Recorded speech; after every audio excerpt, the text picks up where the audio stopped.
Vamos a meternos en un tema súper importante, la discapacidad intelectual y la salud mental. Son como dos mundos que, aunque se tocan todo el tiempo, a veces no terminamos de entender bien.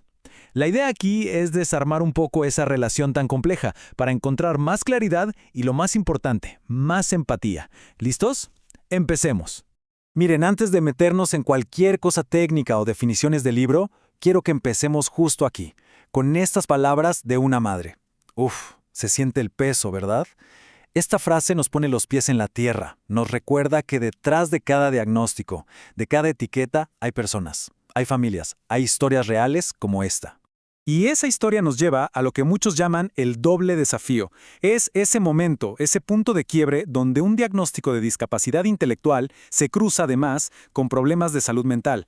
Esto crea una tormenta perfecta, una situación que, para muchas familias, se vive en una soledad que puede ser de verdad abrumadora.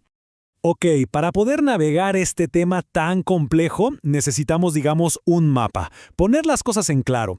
Así que vamos a empezar por lo más básico, por aclarar algunas definiciones que son clave para entender todo lo demás.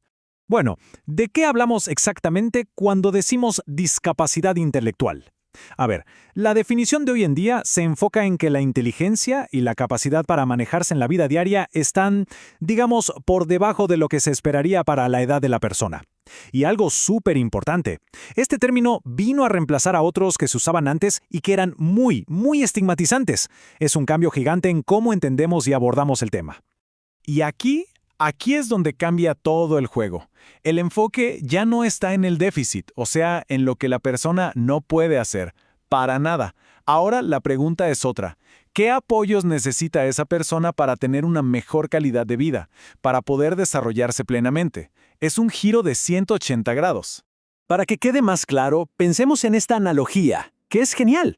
Una rampa para alguien en silla de ruedas. Nadie la cuestiona, ¿verdad? Es obvio que ayuda a superar una barrera. Bueno, de la misma manera, un libro con pictogramas para comunicarse es un apoyo, es una herramienta. Es la rampa que ayuda a una persona con discapacidad intelectual a navegar su mundo. Se trata de eliminar barreras, no de señalar límites. A ver, y ahora, una aclaración que es vital. Discapacidad intelectual y enfermedad mental no son lo mismo. Ojo con eso. La primera tiene que ver con cómo funciona el intelecto y las habilidades para adaptarse. La segunda, en cambio, se relaciona con la salud emocional, con el comportamiento. ¿Pueden darse al mismo tiempo? Sí, claro, pero son dos cosas distintas y por lo tanto necesitan enfoques y ayudas diferentes. Y es justo ahí, en ese cruce de caminos, donde aparece lo que se conoce como doble diagnóstico. Esto pasa cuando una persona tiene, a la vez, una discapacidad intelectual y un desafío de salud mental. Y créanme, esto es mucho más común de lo que la mayoría de la gente piensa. Hablemos de números para que tengamos una idea de la magnitud. Estamos hablando de que entre un 20 y un 40% de las personas con discapacidad intelectual también enfrentan retos de salud mental. O sea, no es algo raro o aislado, para nada. Es una realidad enorme que necesita toda nuestra atención y sobre todo nuestra comprensión. Entonces, la pregunta del millón es, ¿por qué? ¿Por qué esta vulnerabilidad es mayor en este grupo? Y bueno, como se podrán imaginar, no hay una respuesta fácil de es por esto y ya. Es una mezcla bien compleja de un montón de factores que se juntan. Tratemos de desenredar un poco esa complejidad. Hay factores biológicos, ¿no? Como la genética o la estructura del cerebro. También están los del desarrollo, o sea, estar en etapas cognitivas y emocionales distintas. Luego los conductuales, como el aislamiento social, que pega durísimo. Y claro, los socioculturales, el estigma, la falta de oportunidades, el abuso. Todo esto junto crea un caldo de cultivo, un entorno de mucho mayor riesgo. Y con esto llegamos a uno de los puntos más, pero más mal interpretados de todos, la conducta. Somos rapidísimos para poner la etiqueta de problema de conducta, ¿cierto? Pero, ¿y si lo pensamos de otra forma? ¿Y si esa conducta en realidad es comunicación? La clave entonces no es controlarla, sino aprender a decodificarla.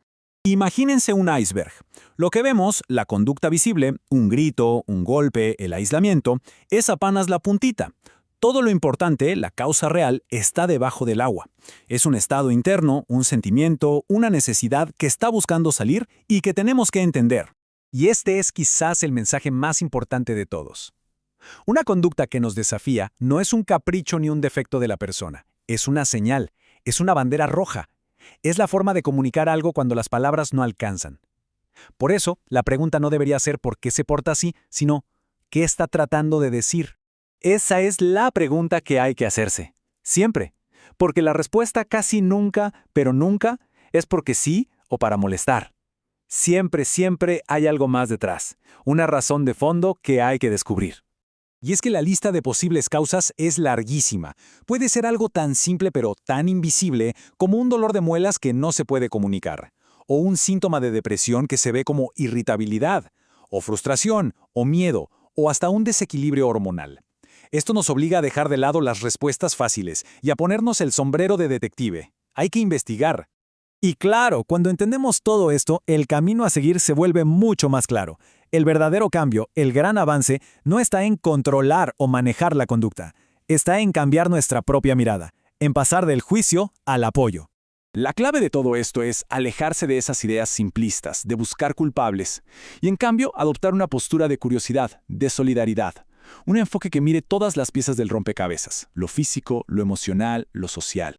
Al final del día, ¿saben a qué se reduce todo? A la conexión humana. A crear un entorno de apoyo, un lugar seguro donde la persona se sienta escuchada, validada, comprendida. Eso tiene un poder para transformar las cosas que es inmenso. De verdad, el apoyo y la comprensión pueden cambiarlo todo.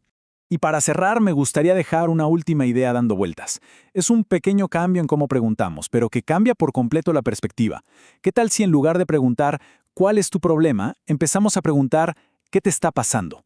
Pasamos de buscar un defecto en la persona a entender las circunstancias que le están pasando a esa persona. Es pasar de la culpa a la empatía. Y eso lo cambia todo.